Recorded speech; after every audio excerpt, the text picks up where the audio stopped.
नमस्कार, मैं पेन बाजपेयी अपने यूट्यूब चैनल मैं पेन बाजपेयी पे आपका बहुत बहुत स्वागत करता हूं। ये क्लास एसएससी एमटीएस 2021-22 के जो एस्पिरेंट हैं जिनका टियर 2 एग्ज़ाम 6 नवंबर को लगा हुआ है, उनके लिए क्लास बहुत ही ज़्यादा हेल्पफुल होने वाली है। आज जो आरटी की कॉपी हम लोग एक्सप्लेन करने वाले हैं उसमें स्टूडेंट का जो स्कोर है वो 70 है आउट ऑफ 100।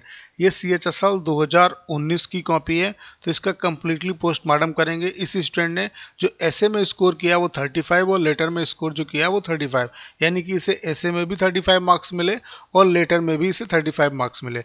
तो इस कॉपी का कम्प्लीटली हम लोग पोस्टमार्टम करेंगे, इसमें क्या गलतियां हैं और उसके अलावा क्या इस कॉपी की अच्छाइयाँ हैं, तो इनसे आप क्या सीख सकते हैं।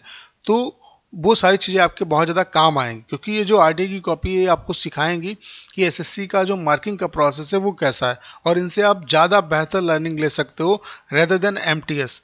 क्योंकि मैंने आपको बताया कि एमटीएस का आपका सिलेबस चेंज हो चुका है। अब आपको सीएचएसएल और सीजीएल की जो कॉपी है आपके लिए वो ज़्यादा हेल्पफुल होंगी, क्योंकि यहाँ पे आपको एसए और लेटर दोनों मिल जाएगा। जबकि एमटीएस में मोस्टली जो कॉपी हम लोगों ने डिस्कस की, या मोस्टली जो एमटीएस की कॉपी उनमें स्टूडेंट लेटर ही ऑप्ट करते थे, और यही रीज़न है कि एसएससी इस बार आपसे एसए और लेटर दोनों लिखा रहा है। तो सीएचएसएल और सीजीएल की कॉपी को हम लोग यहाँ पे ज़्यादा एक्सप्लेन करने का प्रयास करेंगे। ये हिंदी मीडियम की कॉपी है, इसका कम्प्लीटली पोस्टमार्टम करेंगे, तो इससे आपको बहुत ही ज़्यादा बेनिफिट मिलने वाला है। उसके अलावा अगर आप डिस्क्रिप्टिव एमटीएस के डिस्क्रिप्टिव एग्ज़ाम को 100% क्वालिफाई करना चाहते हैं, चूँकि अब आपके पास बहुत ज़्यादा टाइम नहीं है, आपको किसी बुक पे टाइम अपना खर्च नहीं करना है, क्योंकि बुक में सारी चीज़ें इंपॉर्टेंट नहीं होती। आपको ज़रूरत है सेलेक्टेड कंटेंट पे काम करने की। तो फोकस आप क्या करिए कि सेलेक्टेड कंटेंट पढ़िए। उसके अलावा लेटर में क्या है कि आपका फॉर्मेट क्लियर होना चाहिए। तो हमारा जो कोर्स है वो आपके लिए बहुत ज़्यादा हेल्पफुल होगा। इसमें वीडियोस देख के आपका एक दिन में कॉन्सेप्ट क्लियर हो जाएगा कि कैसे आपको लेटर लिखना है, कैसे ऐसे लिखना है, और फिर जो हम आपको 100+ सेलेक्टेड ऐसे देंगे उनको आपको पढ़ना है, 100+ लेटर देंगे, फॉर्मेट देंगे, 70+ आरटी की कॉपी देंगे। और सबसे बड़ी खास बात क्या है कि डेली प्रैक्टिस हम आपकी कराते हैं, ये टिल एग्ज़ाम चलेगी, तो इससे आपको काफ़ी हेल्प मिलेगी। तो अगर आपको ये कोर्स ज्वाइन करना है तो करना क्या है, 6307185699 इस नंबर पे आप मैसेज करिए। आपको इसके रिगार्डिंग सारी इन्फॉर्मेशन, ये व्हाट्सएप पे मैसेज करना है, आपको कॉल नहीं करनी है, आपको सारी इन्फॉर्मेशन दे दी जाएगी। तो चलिए स्टार्ट करते हैं, देखते हैं इसने किस तरीके से लिखा।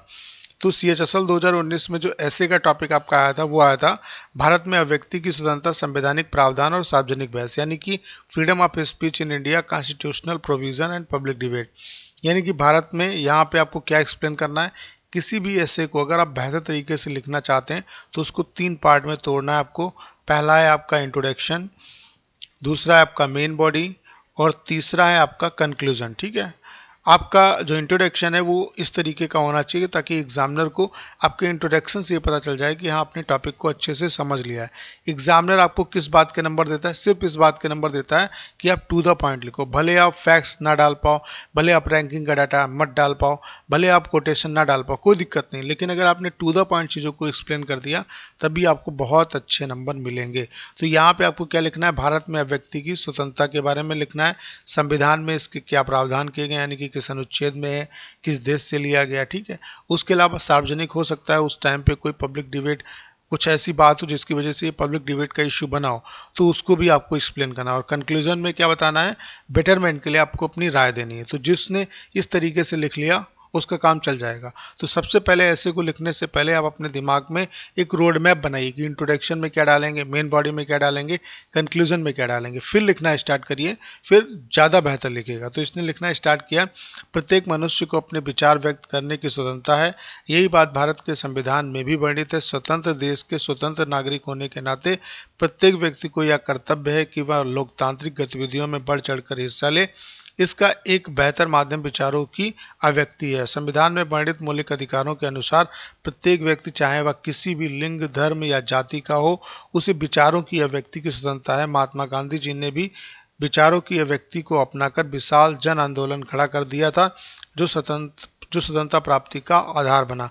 चूंकि सरकार द्वारा इस क्षेत्र में विभिन्न प्रयास किए जा रहे हैं, जैसे प्रधानमंत्री द्वारा मन की बात कार्यक्रम, लोगों का सुझाव मांगना, स्कूल कॉलेज में विभिन्न प्रतियोगिताएं, वाद विवाद का आयोजन कराना इत्यादि, तथा उपरांत वैचारिक अभिव्यक्ति की स्वतंत्रता बहस का मुद्दा रहा है। कई बार नामचीन हस्तियों एवं अन्य लोगों द्वारा भी इसका गलत उपयोग किया जाता है। यही कारण है कि कुछ बुद्धिजीवी इसे एक निश्चितता तक रखने की दलील पेश करते हैं। इस सब के बाद भी वैचारिक स्वतंत्रता के लाभ भी हैं, जैसे विपक्ष द्वारा सरकार की निरंकुशता पर लगाम लगाना, विभिन्न मुद्दों पर आम सहमति से निर्णय हेतु भारत जैसी विभिन्न संस्कृति, वेशभूषा एवं मतांतर वाले विशाल लोकतांत्रिक देश में अब व्यक्ति की स्वतंत्रता को कम करके नहीं आंका जा सकता। हालांकि प्रत्येक नागरिक को यह कर्तव्य है कि संविधान द्वारा प्रदत्त इस अधिकार का उपयोग सीमा में रहकर उद्देश्यपरक होना चाहिए। विचारों की अभिव्यक्ति के बिना मानव जीवन अधूरा है।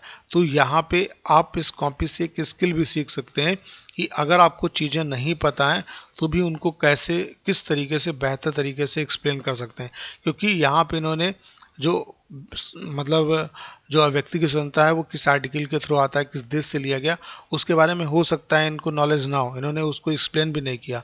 और जो पब्लिक डिबेट का इशू है ये क्यों बना हुआ है इसको भी इन्होंने एक्सप्लेन नहीं किया, लेकिन इन्होंने अपना पूरा एक अच्छे तरीके से रोड मैप सोचा कि हाँ ये पॉइंट हो सकता है इन्हें ये पॉइंट ना ध्यान हो कि व्यक्ति की स्वतंत्रता किस में दी है, किस देश से लिया गया है, फिर और ये पब्लिक डिबेट का इशू क्यों बना, फिर भी इन्होंने बहुत अच्छे तरीके से एक्सप्लेन किया। तो यहाँ से आप ये सीख सकते हैं कि भले आपको टॉपिक के बारे में अच्छी पकड़ ना हो, आप उसके बारे में पहले सोचिए, 4 से 5 बार सोचिए, पहले टॉपिक पढ़िए, फिर देखिए कि आपको इसके रिगार्डिंग क्या क्या इन्फॉर्मेशन याद आ रही है, फिर उन इन्फॉर्मेशन को अच्छे तरीके से आपको पिरोना है, तब आपको अच्छे नंबर मिल जाएंगे, कोई दिक्कत नहीं है। ठीक है, तो यहाँ से आप ये चीज़ सीख सकते हैं।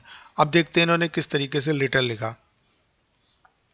तो लेटर है यह मानते हुए कि आप सुरेश सीमा, मकान नंबर 351, देवनगर, गली संख्या 2, पोस्ट देवनगर, नई दिल्ली 110063, एक सक्रिय कार्यकर्ता और देश के सुदूर क्षेत्र में अपने जनजाति समूह के बीच रहकर कार्य कर रहे हैं। आप अपने क्षेत्रीय स्तर पर संबंधित अधिकारी, उप जिलाधिकारी बस्तर छत्तीसगढ़, पिन कोड 494223 को पत्र लिखें, जिसमें आपके समाज द्वारा अनुभव की जा रही विविध समस्याओं के समाधान हेतु आग्रह हो।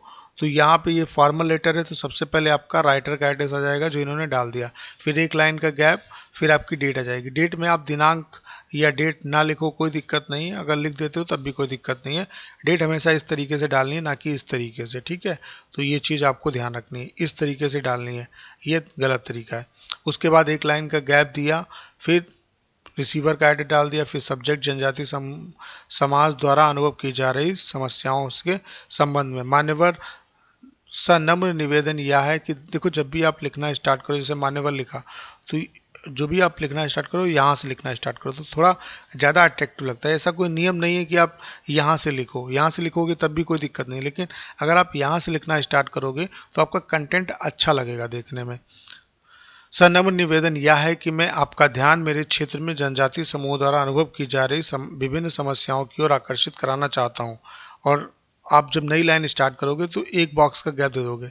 आप चूंकि एमटीएस वाले जो एग्ज़ाम है इसमें आपको इस तरीके की कॉपी मिलेगी लाइनिंग वाली, तो आप क्या करो, जैसे कि आपने कुछ यहाँ से स्थान छोड़ दो और फिर लिखना स्टार्ट करो। ठीक है, मैं पिछले 4 वर्षों से जनजाति समूह के बीच कार्यकर्ता के रूप में कार्य कर रहा हूँ। आज भी जनजाति समूहों में जागरूकता की कमी है। अशिक्षा, कुपोषण, पिछड़ापन, हीन भावना जैसी विभिन्न समस्याएं व्याप्त हैं। सभी सरकारी योजनाओं का लाभ उन्हें नहीं मिल पा रहा है। इस क्षेत्र में जागरूकता की कमी के कारण सरकारी अफसरों द्वारा भ्रष्टाचारी भी चरम पर है। इन बेसहारा लोगों की सुध लेने वाला कोई नहीं है। अतः आपसे विनती है कि आप इस विषय में निश्चित अभियान चलाकर लोगों को योजनाओं का लाभ दिलवाएं। सर धन्यवाद, प्रार्थी सुरेश। तो ठीक ठाक लिखा है, इन्हें 35 मार्क्स मिले। चूँकि आपका ऐसे जो है वो काफ़ी इम्पैक्ट करता है आपके लेटर को।